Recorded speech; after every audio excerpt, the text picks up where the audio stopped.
Ladies and gentlemen, how y'all doing? This is Conor. This is Rangru, low, low, low.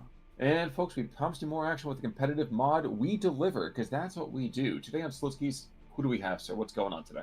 On left hand side, in the blue, we have Hypokrass playing home in Goran Panzer Division with a balanced income.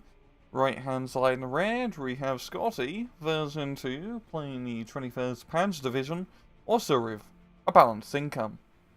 So we do have a blue-on-blue kind of situation here, and honestly, I am stoked to see what this AFV kind of fight is going to look like. Excepting, of course, those early kind of French tanks. We have some Royal Rippers that kind of going on today that we missed over here on Tuesday. Yeah, it's honestly pretty rare that we see 21st Panzer really being played, and due to the recon changes of this mod, it's actually not a terrible idea to spam all the lightly armored recon tanks and armored vehicles in your division to actually maneuver about. Yes, indeed. I will say, and this is something that's just kind of funny for me, really, overall.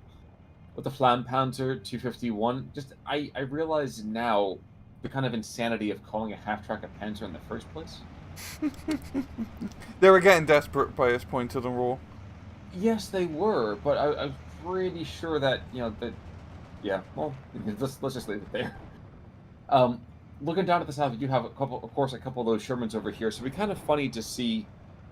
Let's see, oh my gosh, who's that again already? So Scotty losing it, Hippo picking it up somehow, and have a double Boita. I wonder if that actually kind of levels it up, because I think Boita squared has to be a different power, so.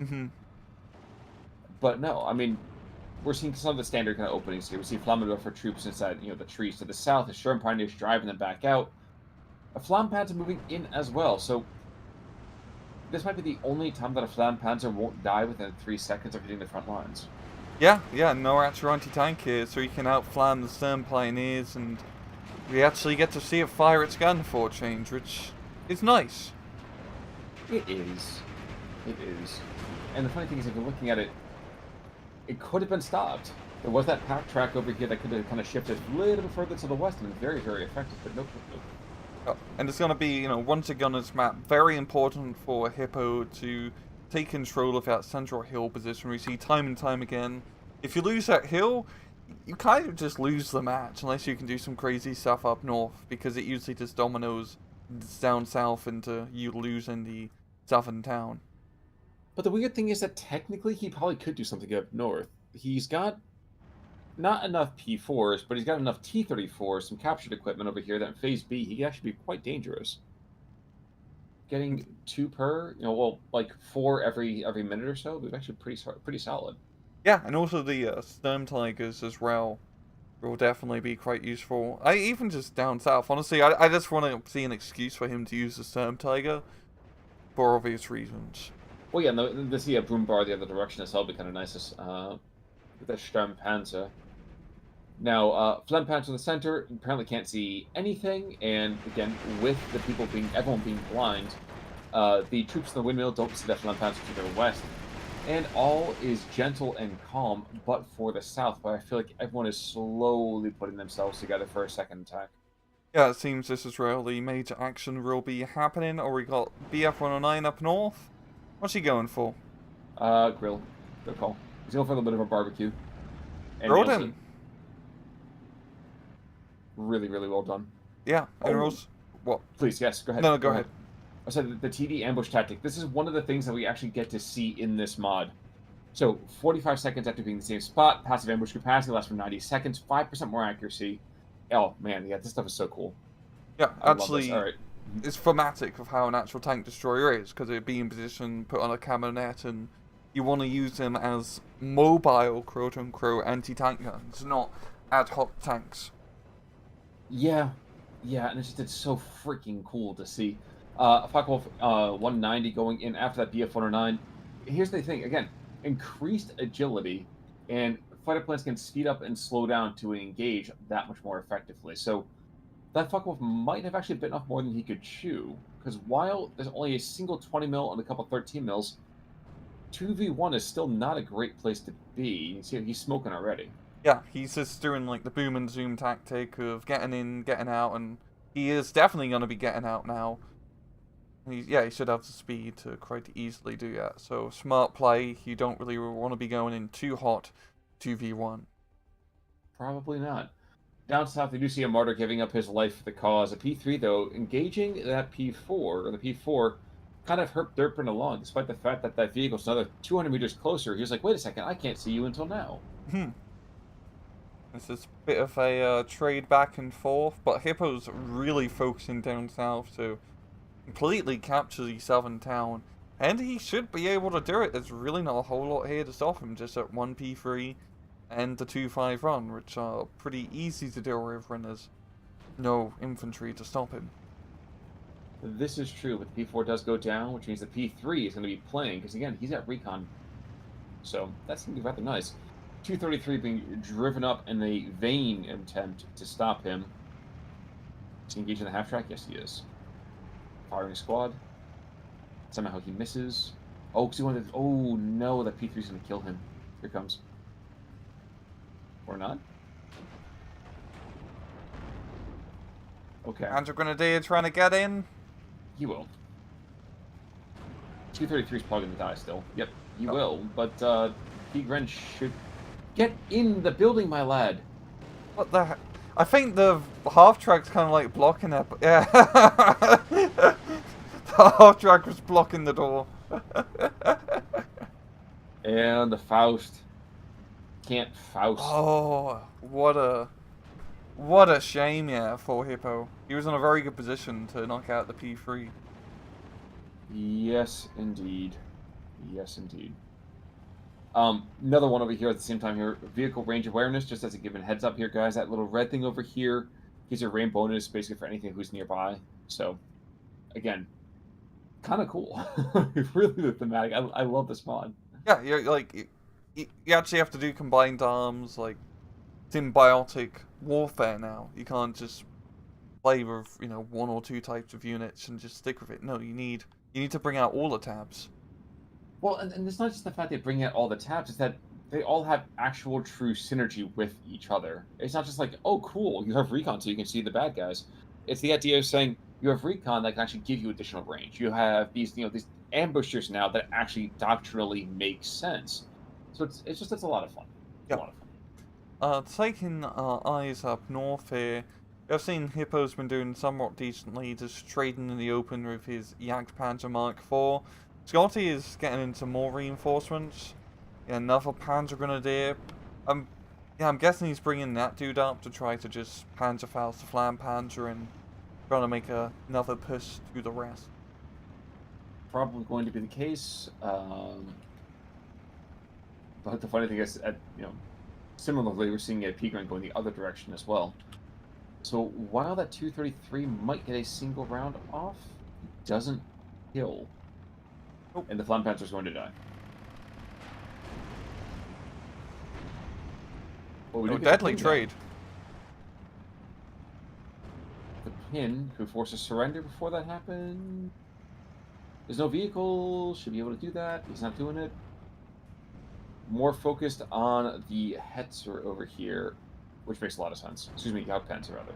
And the Jagdpanzer should be able to quite easily deal with that 233. Also got the Pack 40 on the hill just down south, which does provide a very good coverage here. So this would be a pretty nice sort of victory for Hippo to clear out the rest of that farmstead. Yeah, at this point he's up 14-10. He's losing the occasional flag every now and again for just a couple seconds. But honestly, Hippo's definitely in the driver's seat here. Yeah, he's really leading the momentum, using all his...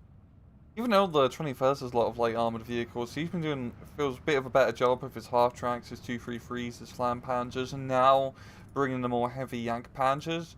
Up north, JU-88, there's not much anti-air to stop him, so I think Jagdpanzer is going to have a few holes on top. He's trying to saddle out the other direction. It's not going to do anything. And yes, he does go down. Wow. That thing is such a huge amount. Yeah.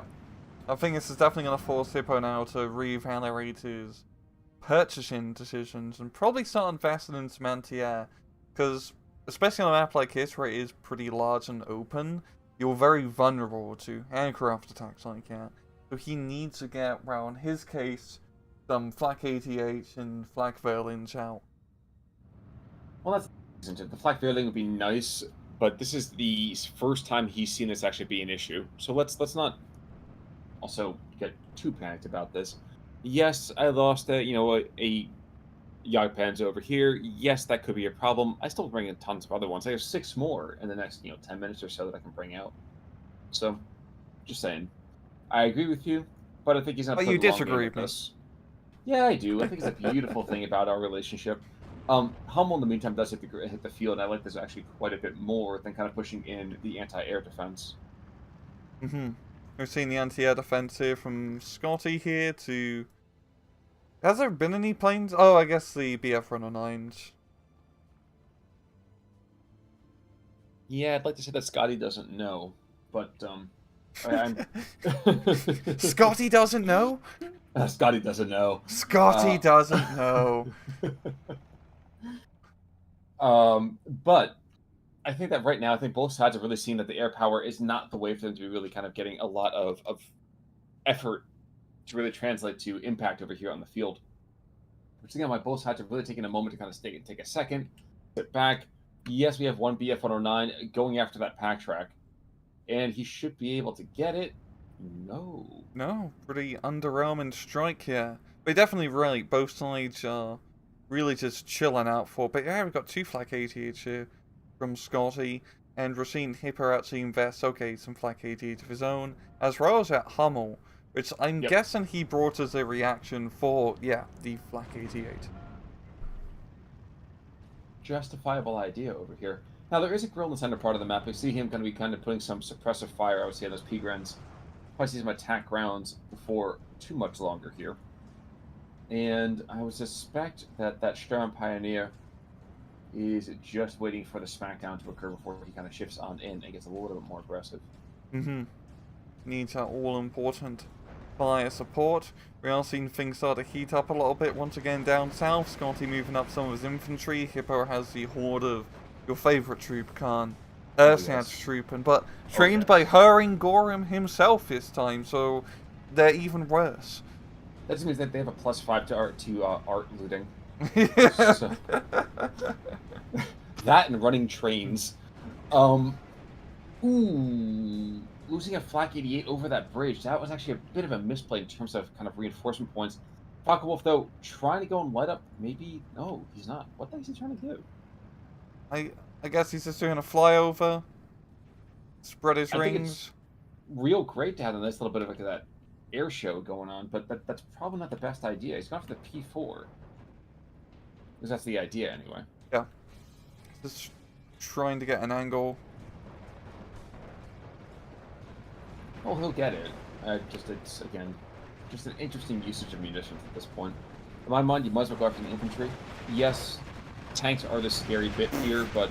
Well, it blows it up here. Yeah, that's true. That's true. Of course, I say that, and that's exactly when everything kicks in. Cast is curse. Oh, cast is curse, indeed. Flampants in the center, by the way, still alive. Still 18 shots over here. We're also starting to see the Voita T-34s in the field being matched by Voita Shermans and a Ju-87 coming in to take everything out. So, okay, here's why he's doing that. Okay. We get a... Oh, it doesn't actually kill the Jagdpanzer. Very lucky for the Jagdpanzer. And the Ju-88, no anti-air in sight, so he is going to get out pretty nicely. But honestly, not that bad for Hippo. I mean, his forces are stunned, but he was on the offensive, so it's not like he's going to really lose any territory here. Scotty's pretty happy just defending his gains. Rather fair to say. Focke-Wulf to the north takes out a BF-109, and the BF-109 cannot do anything to give his life for the Emperor and actually crash into a machine gun. And actually, his last rocket run was really rather underwhelming, firing on either side of the Flak 88, missing 60 meters, forward and 60 meters behind him. I see the craters. Yeah, that's a little bit pathetic. Yeah, he really needs to get that Hummel, up and running again to continue. Oh, the Flak 88 actually retreated into the fire, so that's he taking 1 or 2 more casualties post-mortem. Well, even more so. We do have ourselves a Sturmtiger on the field, so I'm excited already. Oh, finally! There we go. And yeah, he's bringing it up north, probably to really make sure that Flak 88 is no longer on the battlefield. probably going to be successful at that as well. I was checking down south for a second just to make sure that we were able to see some action down there, but most guys seem to be kind of, again, catching their collective breath as we are getting closer and closer and closer here to Phase C, and the happy times for both divisions. It's really quite funny to see how, usually on this map, like I said, pushing the central position is the big play. It's really pivotal, especially for Hypokrass's position. But both sides have completely ignored it. They've been attacking mostly everywhere else, apart from that point. Well, I think that's a correct move, though, here, too. I mean, it seems antithetical since we've been preaching about how vehicles are the way to go, and tanks are the way of the future, and so on and so forth. But let's not forget that they have to kind of go and put a lot of recon investment to make sure that those areas are open. And you might as well just go to the town where you know there's going to be a ton of enemy troops. You don't have to spend the points on recon. You get to spend them on everything else to feed them into the mass of death and destruction.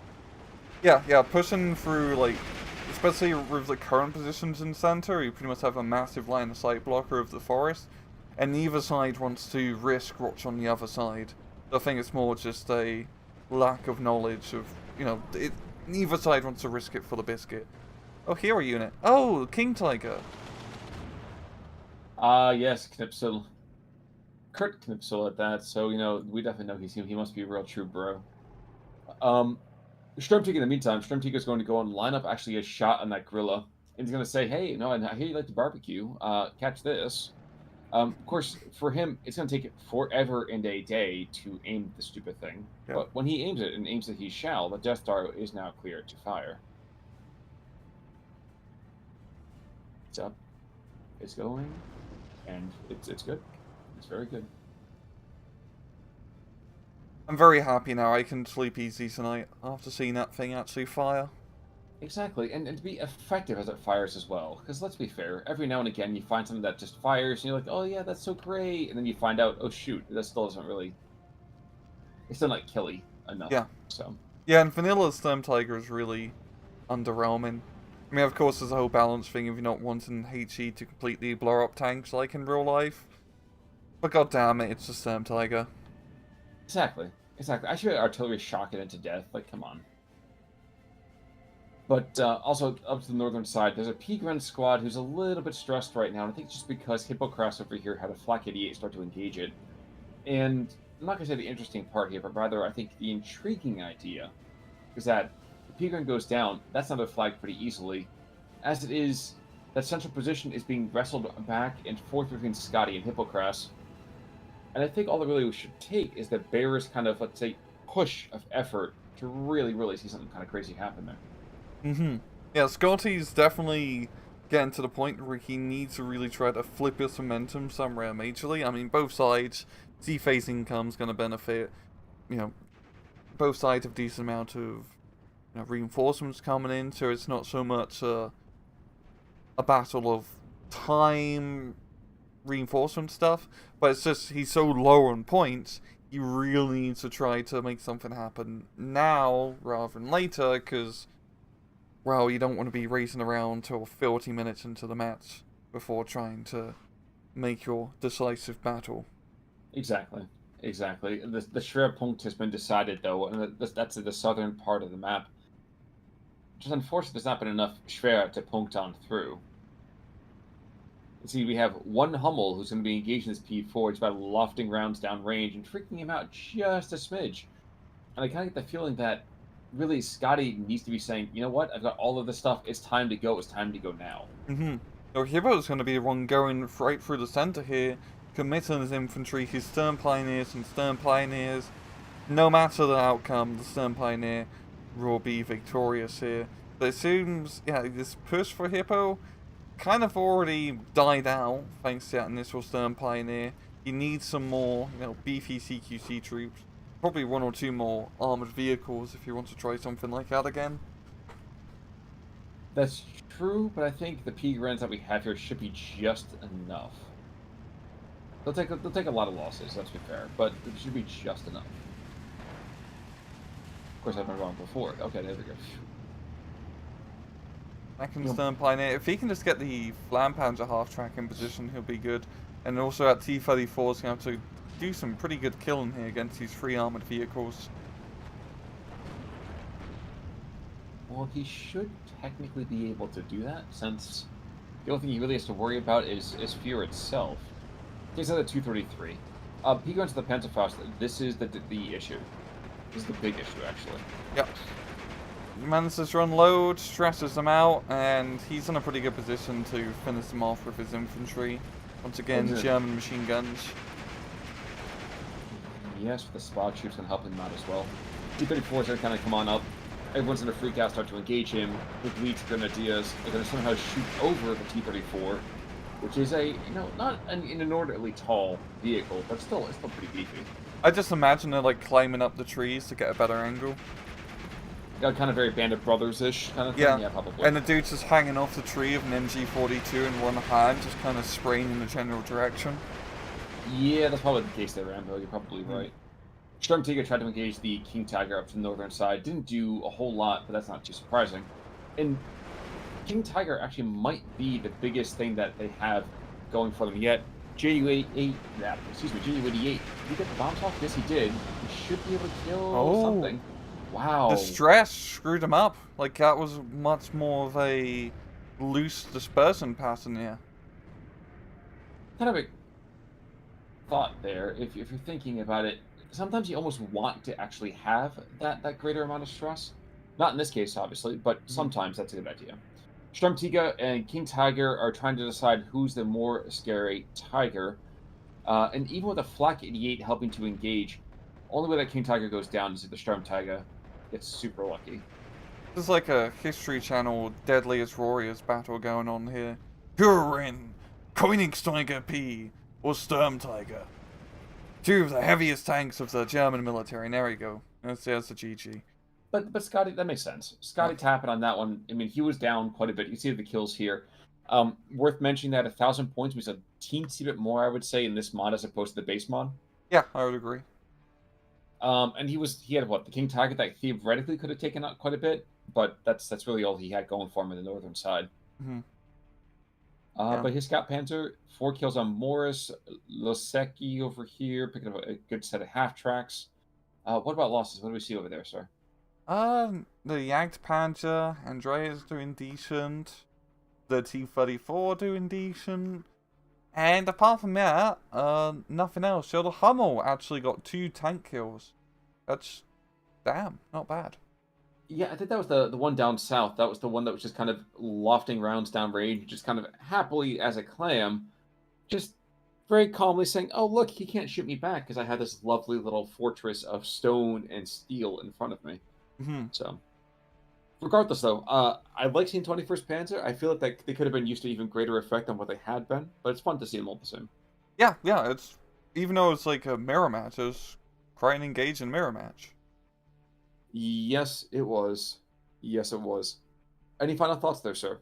No. Alrighty. Alrighty, folks. Until next time, then, I'm Con Ulrich. I'm Rangru. Take it easy.